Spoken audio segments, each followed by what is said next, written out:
Torcedor botafoguense, pensa que acabou? Acabou não, irmão, voltei aqui, papo de almoço aqui nos bastidores da arquibancada, honrando as cores do Brasil de nossa gente. É com imenso prazer que estamos aqui com você, seguidor dos bastidores da arquibancada.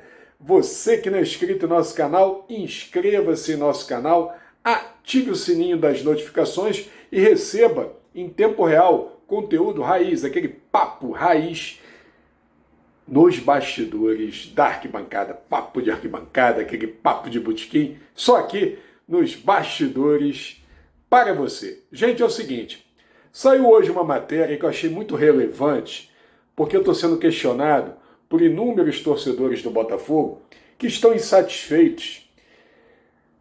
Acreditem, estão insatisfeitos e a gente tem que respeitar a opinião dos outros. Isso aí é inquestionável.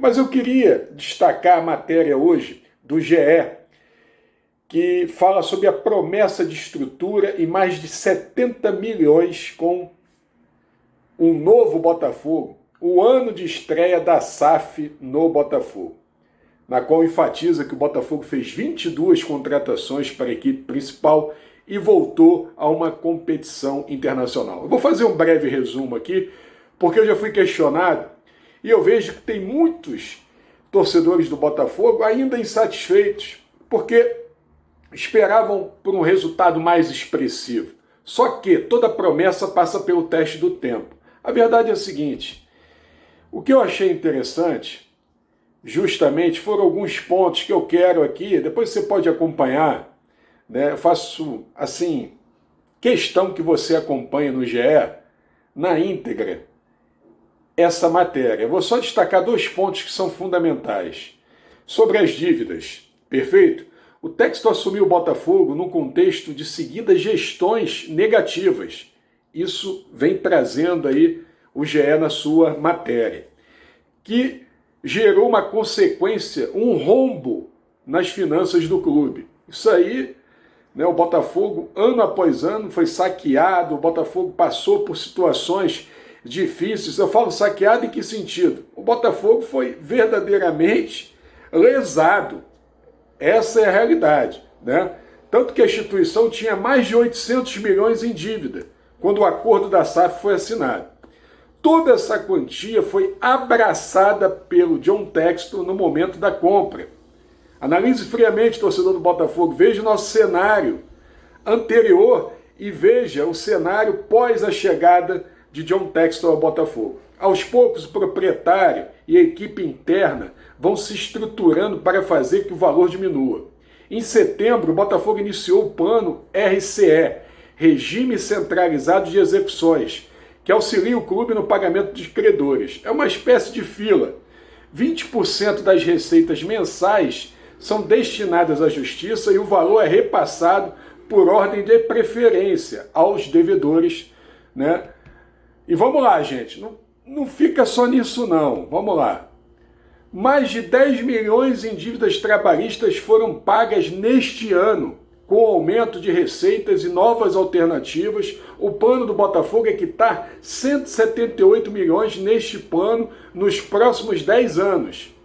Coisa que a gente não esperava, né? Quem esperava que o Botafogo fosse honrar as suas dívidas trabalhistas, por exemplo? Pelo contrário, o Botafogo estava num caminho sem volta. A parte estrutural também, o clube começa realmente, o gramado de grama sintética, é a questão do Estádio Olímpico Newton Santos. O Botafogo está se reestruturando. Gente, vamos fazer uma análise rápida aqui.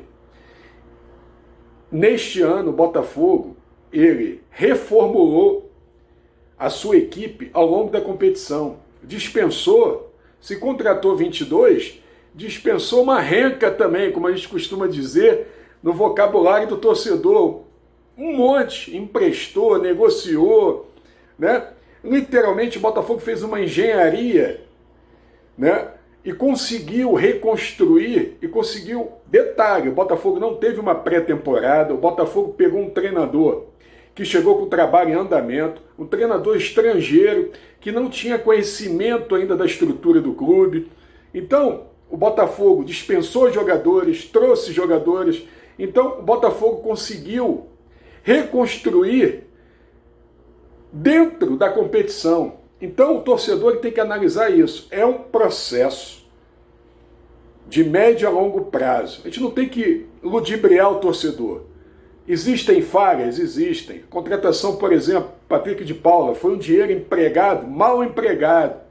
Mas isso acontece, como qualquer negócio. Na verdade, o Botafogo deveria ter investido esse dinheiro em outro jogador, e não no Patrick de Paula, mas fica a lição. O que John Textor trouxe para o Botafogo? O Botafogo se colocou na vitrine novamente. O Botafogo teve aí 20, 25 minutos das mídias em seus programas. Exemplo, foi anunciada a SAF do Cruzeiro. O Cruzeiro é multicampeão, mas quando foi anunciada a SAF do Botafogo, o Cruzeiro foi ofuscado pelo Botafogo, literalmente. Só se falava do Botafogo. Então o Botafogo conseguiu o quê? Readquirir a confiança do mercado, dos investidores, dos jogadores. Primeiro ele está se estruturando para poder atrair jogadores de fora. Então o Botafogo, na verdade, ele está num processo de reconstrução. É isso que o torcedor tem que ter o entendimento. Nós, dos bastidores da arquibancada, temos uma crítica, né, que somos incisivos em alguns pontos, mas nós temos que reconhecer que existe um trabalho também, que existe uma reconstrução. E o torcedor precisa ter paciência acima de tudo. Esse é o recado da equipe dos bastidores da arquibancada. Muito interessante essa matéria do GE, que eu recomendo a você, seguidor dos bastidores da arquibancada, que acompanhe, que leia atentamente e que compreenda o momento da sua instituição. Tanto eu quanto você queremos o Botafogo forte e vencedor, mas esse processo leva um tempo. E eu creio que o Botafogo, com certeza, nesse ano, tendo uma pré-temporada, o Botafogo se preparando, o Botafogo tendo um entrosamento maior entre seus atletas, o Botafogo tende sim ter um ano vitorioso em 2023. Esse é o recado da equipe dos bastidores da arquibancada para você.